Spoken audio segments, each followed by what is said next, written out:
Ito mga idol, Toyota Vios 2019 model, ayan o, dual BBTI. Bali magpapalit tayo ng transmission fluid. Yung pinakasalinan natin dito, ayan o, yung nakikita natin na size 24 na yan. Yan. Bali to mga idol, CVT na to. Pinakagagamitin natin dito na fluid is yung ganitong klase o.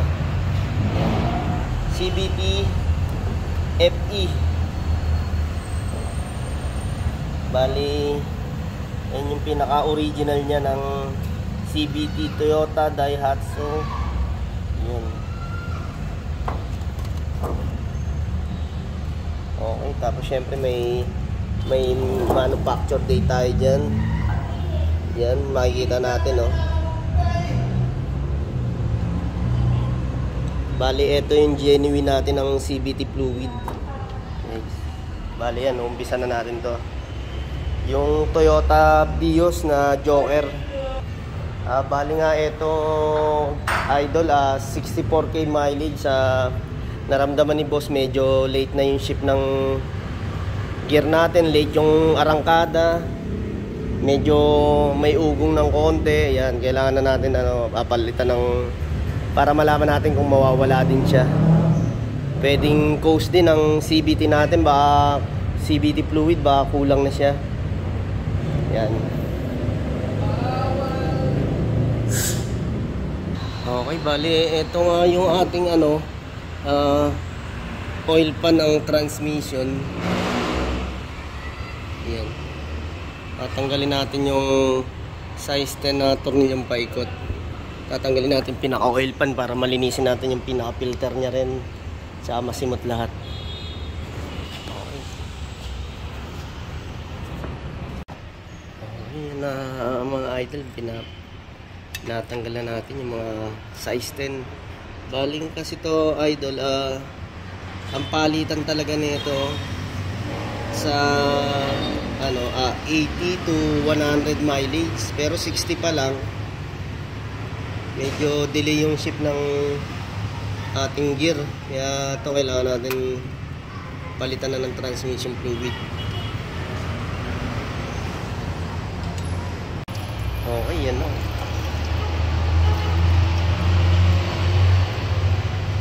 Yeah. Buhos mo na dyan, pre. Ayun, maitim na rin talaga. Kaya etong mga dual BBTI, pwede talaga palitan to ng sa 50k mileage, palitan natin ng CVT fluid. Para ito yung ating pinaka-filter ng transmission. Kailangan nating dumi, oh. Ayan. Nagpuputik na rin talaga. Dapat talaga 50k mileage mapalitan. Dumi na, dami rin baba. Oh. Delay na yung delay daw yung ship eh. Okay, ito nga mga idol, tinatanggalan natin yung pinaka-filter.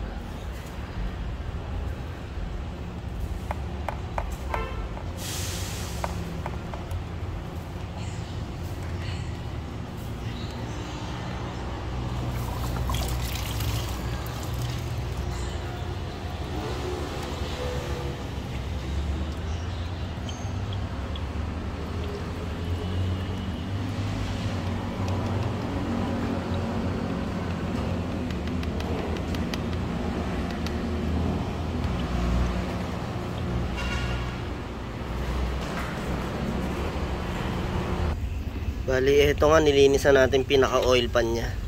Bali, itong magnet na to kailangan ibabalik natin to kasi isa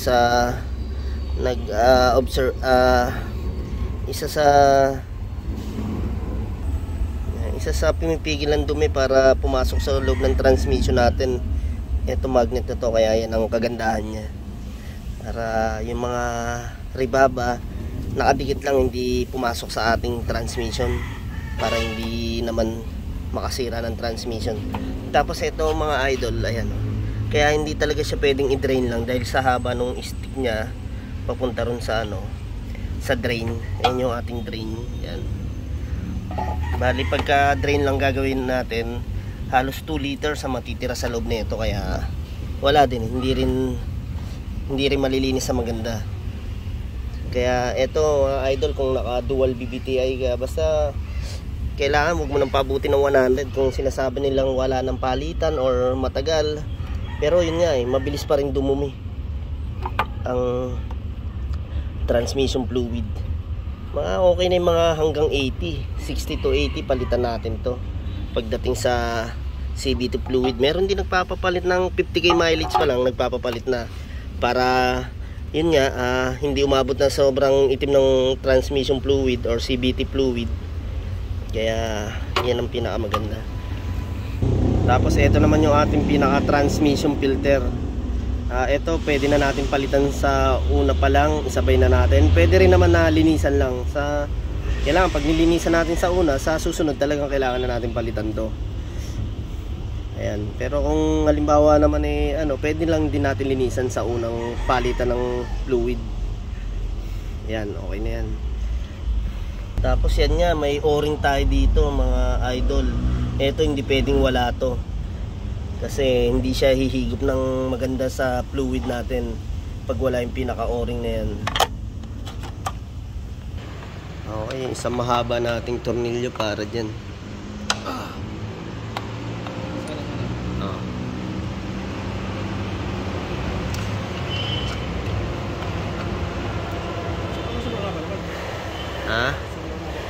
Isa lang mahaba dyan, dalawa sa mas malapit lang.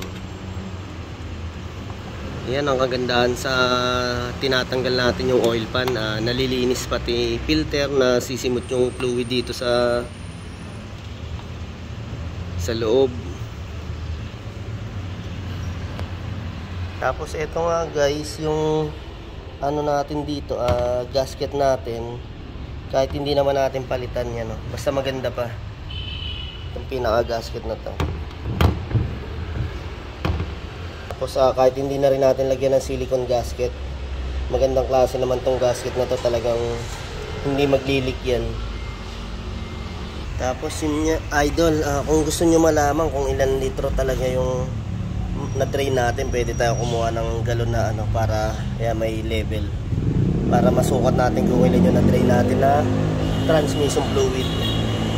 Bali eto na yung ating na-drain, yan, sakto lang din talaga, 4 liters siya. Okay, bali yung talagang kulay red niya, ganyan na yung kulay pag umabot ng 60k mileage. Etong CVT natin ng Toyota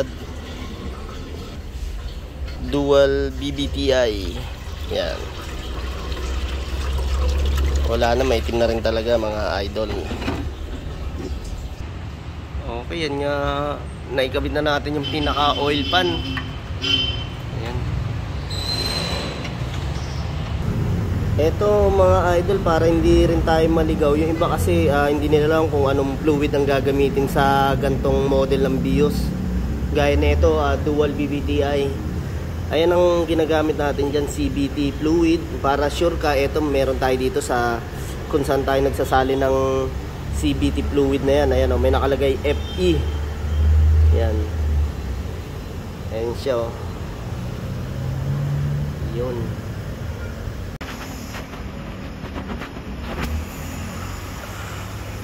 Ito pag magpapalit tayo ng transmission fluid or CVT fluid ng Toyota BIOS, para kung sakali ipapagawa natin na malaman natin kung ano talagang match na fluid sa kanya. Ayan, ito po yung ating ginagamit dyan, CVT fluid FE. Tapos yun nga mga idol, para kung gusto mo talagang sure na sure ka na yun ang ito, dito tayo nagsasalin. Pag tinanggal natin to yung size 24 na to, ayan, makikita natin yung FE nya na match dito sa FE din na yan. Ito yung ating genuine na CVT. Ayan, 4 liters ang naikakarga natin dyan. Ayan, may manufacture date din siya. Tapos syempre tingnan natin ang pagkakaiba ng urig, especially ayun, kailangan gawa siya ng Toyota Daihatsu. Yan ang pinaka-original na manufacturer in Thailand.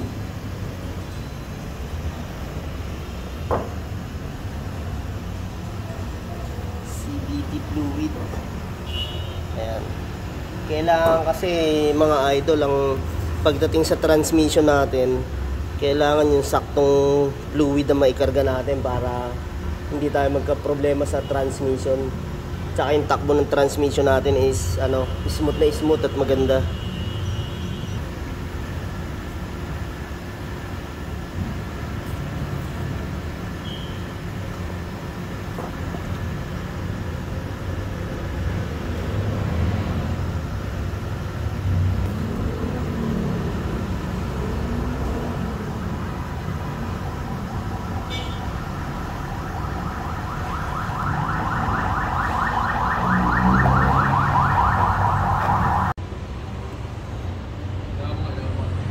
Ganun ang idol.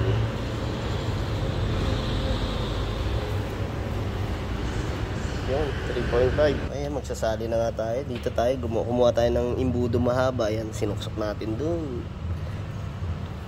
So, ito na yun. Ating, ayan. Kung paano kakalasin. Tigas, oh. Nung lata, solid. Yan ang original talaga. Hindi gaya basta nung mga pang yung inkan na yon. Yun, tanggal na yung lock. Dahan-dahan lang idol, baka masugat niya. Hindi ka na magiging sikalo din yan. Ayan boss, may kasama na imbudo.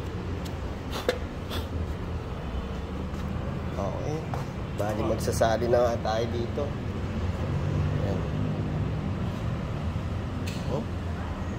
Sentro mo. Iyan, sinasali na natin. Ubusin mo idol Silip mo kung may napatok na alin. Tingnan natin kung sumaswak talaga. Yun. Okay, hindi ito matapon. Balin nga mga idol, ang pagsali nito ayan, dito natin sinasalinan sa left side.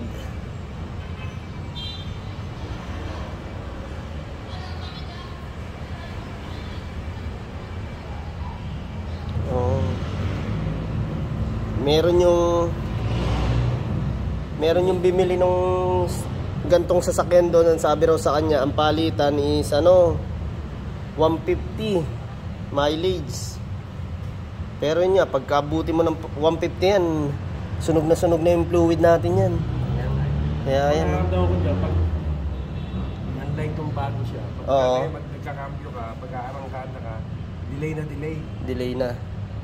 Tapos umuhugong. Sige, sagad mo pa pre.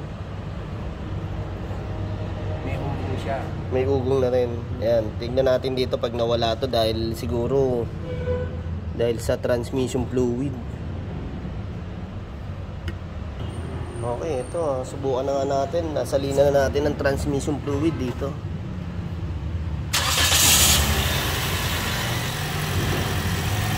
Dual DCI.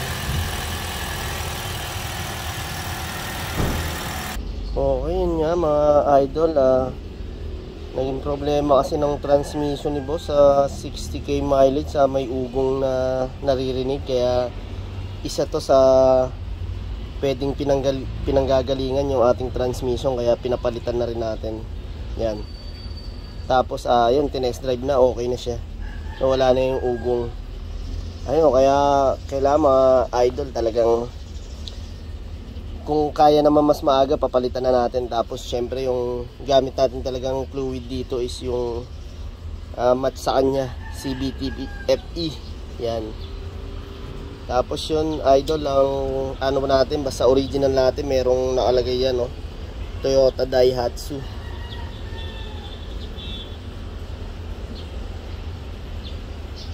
Okay, maraming salamat po.